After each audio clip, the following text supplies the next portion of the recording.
Hello again. How you doing out there?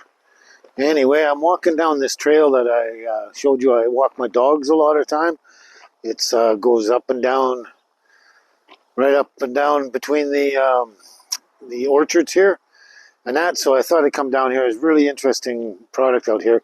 It goes with my wild foraging and that. But this one, I've been wanting to show it to you ever since I got here. It's very, very, very special plant, and it's got a huge, long history with it as well. So I just thought I'd show you this as well.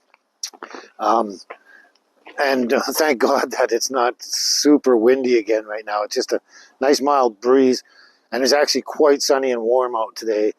And if it wasn't for the mild breeze, it would be really, really hot. So that's a bonus. Yeah, we don't have that intense, insane wind, and it's got a nice breeze to keep it cool enough, kind of deal. But I have to show you this.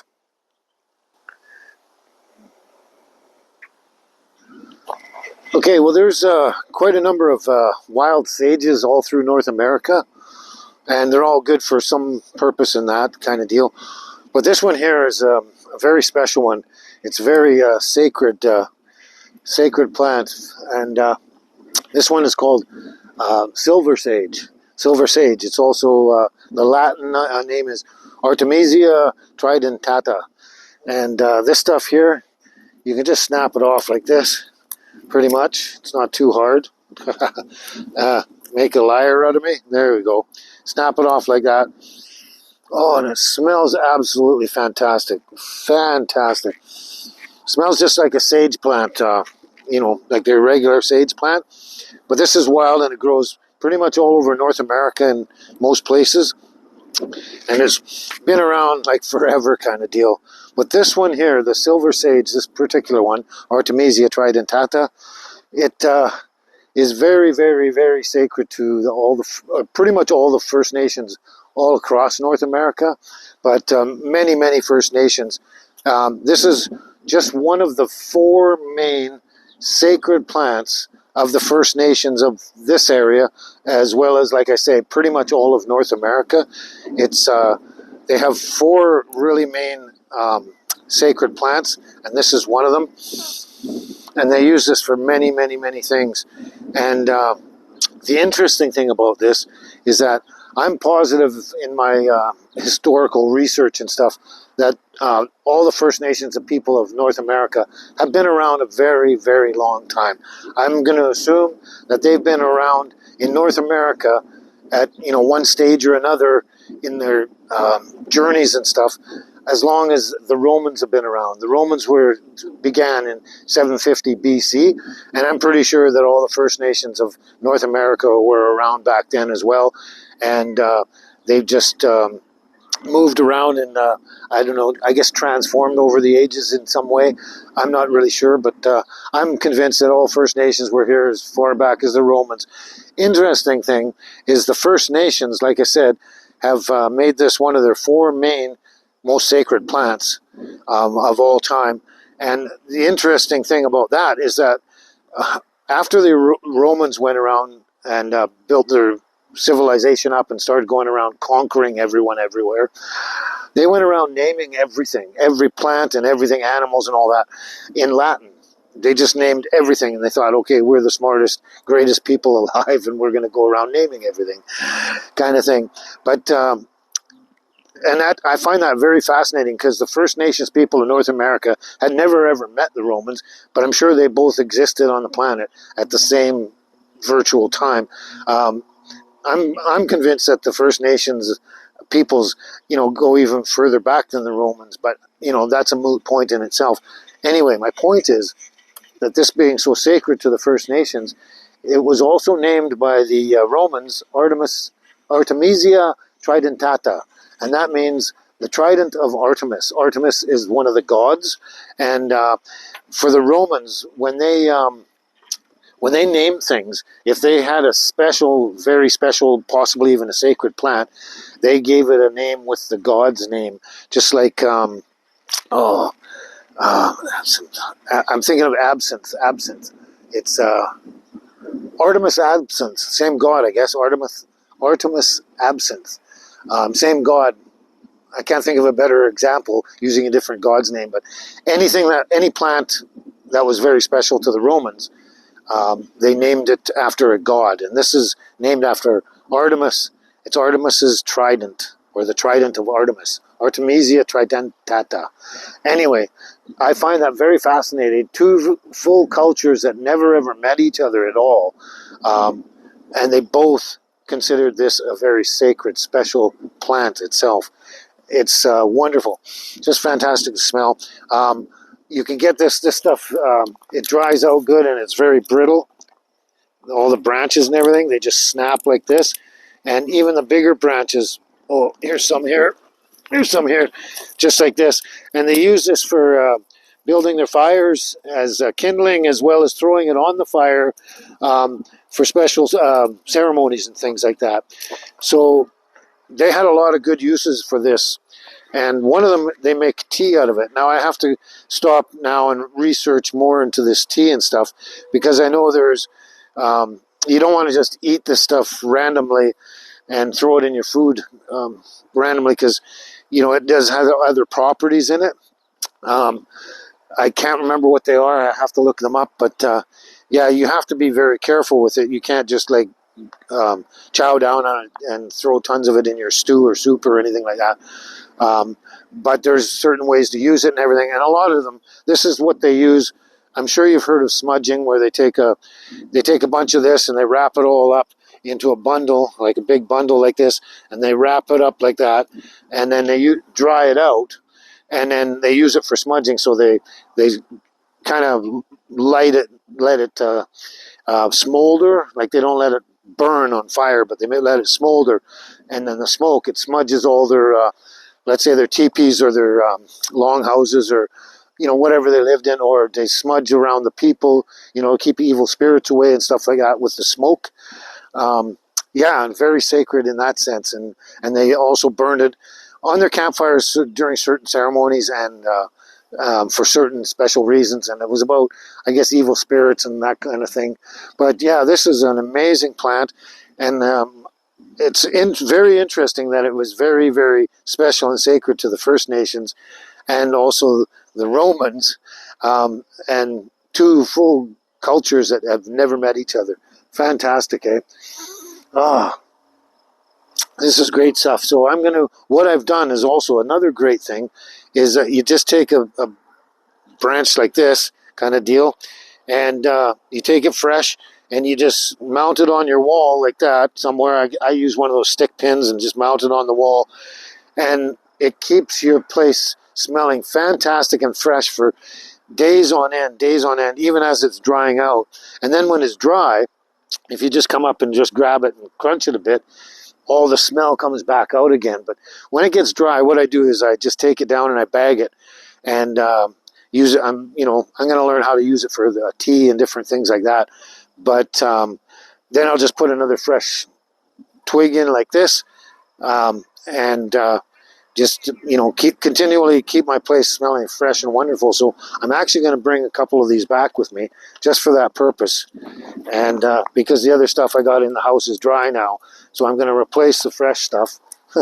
This is not as easy as it snaps really good until I actually want to do it like this. So there we go. I'm going to bring all this back here and bring it back to the house, as I say, and freshen it up a lot. There we go. There we go. Let's get back now. So we're still down the trail here in between the orchards there. And I've come across this previously, and I thought you'd like to see this as well. This here, I'm pretty positive, is a Saskatoon berry bush. And I will have to come back. They look like little green blueberries right now. And that's exactly what Saskatoon berries look like. And then they turn dark purple. You can see some of them are going red there. And I'm pretty convinced that this was what it is. I've seen tons of it on Vancouver Island. But this is just down the trail here from the sage that we're collecting over there. And I'm looking forward to getting these, having these ripen up and collecting a bunch of these to munch on and stuff like that. Now, an interesting thing about the Saskatoon berry, though, it's apparently got in the leaves and the pits in the berry have cyanide qualities to it. So you, I guess, you'd never want to eat the leaves anyway. Um, but basically, yeah, you can eat. I've eaten tons and tons of the berries just off the tree, like wandering and walking along and stuff like that. I've eaten lots and lots, and I never knew about this. But yeah, they have some cyanide qualities to the leaves and the pits in the berries. Um, but I don't think it's ever affected me that I am aware of.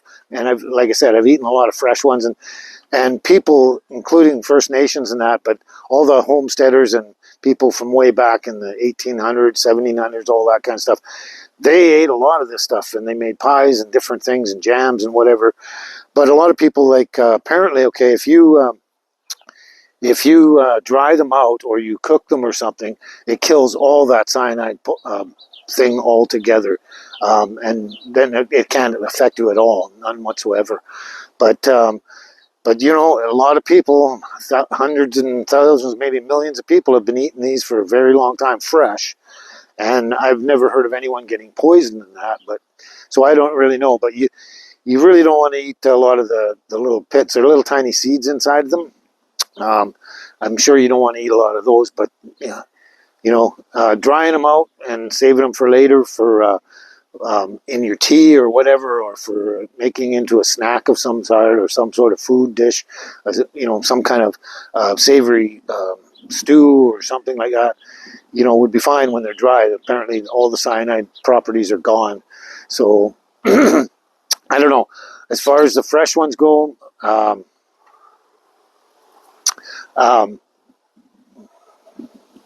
sorry about that. I got a phone call. As far as the fresh ones go, I don't know. I've never heard of anyone having a problem with it, so I'm not sure about that. Um, Sometimes these books just have to cover their butt by, you know, giving you all the possibilities and all the warnings and stuff like that. So anyway, that's another cool thing, and I can't wait for these to ripen. Once they ripen, I'll know 100% for sure what they are. And excuse me. And I'm looking forward to coming back and collecting a bunch. And I think because of what I've read, I'll probably take them and dry them out and use them that way. And that way I'm completely safe. But anyway, excuse me. We got to get back to the little house again. And the girls are waiting for me. I didn't bring them out here because it's hard to watch them and hold them on a leash while I'm trying to do this stuff. So let's get back to the house and we'll talk a little bit more. Okay, we're still heading back to the tiny house, and I came across this. This stuff is everywhere. I'm sure all of you have heard of this before. This stuff is called alfalfa. Alfalfa. I'm sure everybody's familiar with the name of this plant, whether they've seen it before or not. But this stuff is absolutely everywhere. It goes everywhere. And apparently, to some degree, I guess it's edible in different ways. I haven't really totally researched it myself, which is funny because I've known about it for all my life pretty much. One thing they do with this stuff is they will actually feed it to their livestock, but also, again, in the book it says, you know, it can cause health problems to livestock if they eat way too much of it, and it can cause bloating and stuff like that. It doesn't say anything about humans and that. But another thing, too, here, 1 second here. Yeah, here we go. There we are, alfalfa. Alfalfa. I'm sitting on the ground here. There we go. Another thing, too, is I know what a lot of the farmers do with the agriculture is when they want to let their fields go fallow, a lot of times what they'll do is they'll plant a ton of alfalfa all through the field. They'll let it grow up, and then they'll just plow it all under, so it gets a lot of nitrogen and other nutrients into the soil, kind of deal. They do that with buckwheat as well. They plant the buckwheat and then plow it all in under and that, and it just brings more nitrogen and other nutrients into the soil and that. But that's this stuff here. So just another part of the wild plant information and knowledge kind of thing. But I'm not sure if this is so wild as it's been kind of introduced here because of agriculture and farming and that.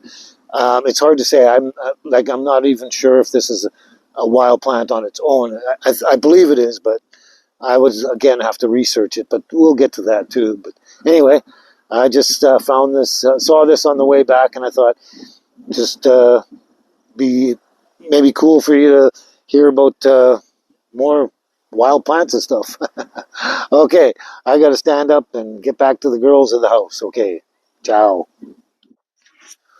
So here we have a branch of the silver sage that I placed up here the previous time, and now it's really super dry right now, and the center aroma is kind of faded when you first walk into the room or anytime you're in the room, um, because it's all dried. But if you wanted to, you can just sit there and I'm just holding the bag there because it's really, really dry. You could just squeeze it and squish it.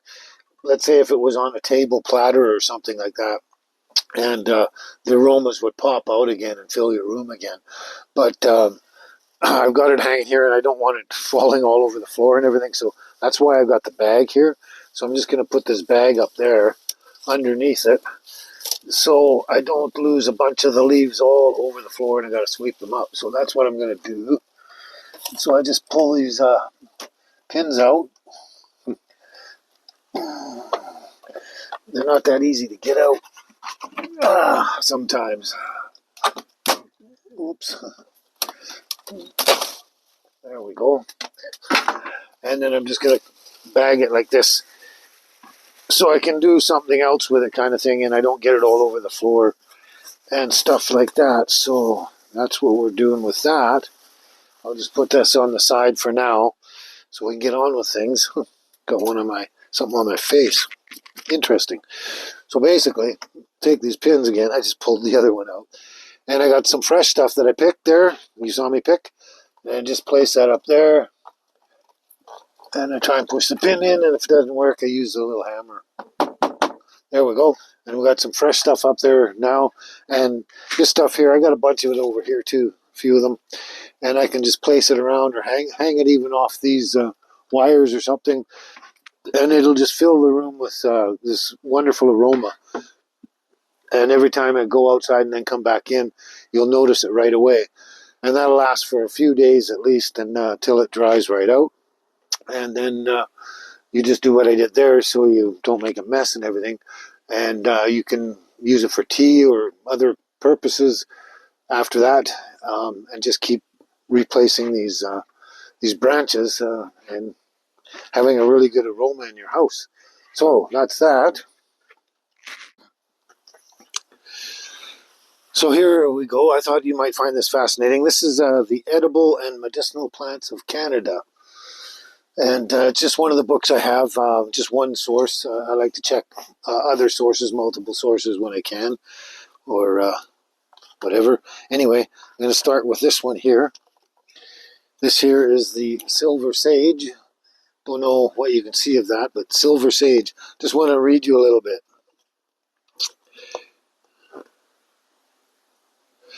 Okay, although sagebrush seeds were quite bitter, they were used for food by some people, and the seeds of big sagebrush were considered the best. The seeds were eaten raw or dried, but usually they were ground into meal and cooked in pinole, soups, and stews. The volatile oils of this plant sometimes added flavor and fragrance to liqueurs. But so, medicinal purposes, big sagebrush tea was taken to treat colds, fevers, pneumonia, sore eyes, and ease childbirth. It was also used to soak sore feet. Hunters and athletes used it to cleanse their body before long hikes or competitions. The leaves, chewed or swallowed or boiled to make medicinal teas, were taken to relieve stomach aches, coughing, bleeding, and postpartum pain, and to expel intestinal parasites. Settlers used big sagebrush to treat headaches, diarrhea, vomiting, and bullet wounds. Wet leaves were used as a poultice to reduce swelling and infection. Sagebrush extracts are believed to kill many types of bacteria and can be applied to cuts, scrapes, and other skin problems to combat infection. The shrubs were often burned as firewood, especially if no other wood was available. The aromatic smoke from green leafy branches provided a ceremonial smudge to cleanse participants of evil spirits and impurities. Um, Sometimes they wove them into mats and bags and clothing. The leaf tea was applied to cuts on sheep to speed healing. The aromatic volatile oils of the plants were used in hair tonics and shampoo and as moth and flea repellents. Hey, I'm going to rub that on my dogs. Anyway, so it's a very sacred plant to the all the First Nations of North America, pretty much, I guess. Anyone that's ever had it in their vicinity. But what it says here in the warnings, they always give warnings at the bottom of the page on specific things. I think it's mostly to cover their butt, but that being said, who really knows? But many people are allergic to big sagebrush, and in rare cases, it causes inflammation when applied to the skin. Some classify it as toxic, reporting that it can damage the liver and intestinal tract. It is probably best to use sagebrush for external applications only, although they used it for tea, and I'm sure they didn't use it for tea on a regular basis like you would every day with your other teas, but I'm sure they just used it once in a while for these other issues, such as to relieve stomach aches and all that kind of stuff, and intestinal parasites and that. So it was probably used once in a while and not all the time. But I find that interesting. But it's a sacred brush to the plant to the First Nations, and it's also was given a name of the god Artemisia Tridentata, the Trident of Artemis. So it was highly prized by the Romans and highly prized by the First Nations. So that's just some more information. I hope you enjoyed that. Now, here's oops, where to go? Oh, there it is. Saskatoon berry. So the Saskatoon berry, it's been used for fruit throughout the ages by all Indigenous peoples in Canada, and it was eaten fresh, dried, like raisins, or mashed and dried. And some indigenous people steamed them in spruce bark vats filled with alternating layers of red hot stones and fruit. The cooked fruit was mashed, formed into cakes, and dried over a slow fire. So a lot of them, they did preserved it somehow. But they did eat them fresh. And a lot, I know like hundreds of people that I've talked to over the years that, they all eat fresh Saskatoon berries, and everyone I've talked to really likes them. They're really good. They're like a blueberry, only their own unique flavor, I guess you'd say. And the Saskatoon juice was taken to relieve stomach upset and boiled to make ear drops. Green or dried berries were used to make eye drops, and root tea was taken to prevent miscarriage. Tea made by boiling the inner bark was, I didn't know about that, was given to women to help them pass after birth. Oh, great.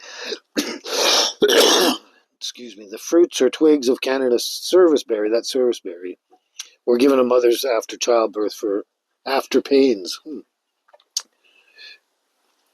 The fruits were used as a blood remedy, a sharpened Saskatoon stick driven deeply into a swollen ankle of a horse, used to drain blood and other liquids. Oh, interesting stuff. That's medicinal. So anyway, yeah, they did use them for, and they have Saskatoon berries and service berries, and I believe they're just very closely related. There's the Saskatoon and the Canada serviceberry and Downy serviceberry. But anyway, I just saw they had a warning on the bottom of here too, and it says the leaves and pits, the pits of the fruit, contain poisonous cyanide components or compounds, and but cooking or drying destroys these toxins. So yeah, if anyone that's used them and dried them for later on use, or cooked with them or anything like that, apparently kills all the toxins totally. But eating them fresh, apparently, and if you ate the seeds, I mean, you can't really help but eat the seeds or pits in them and crunch them up.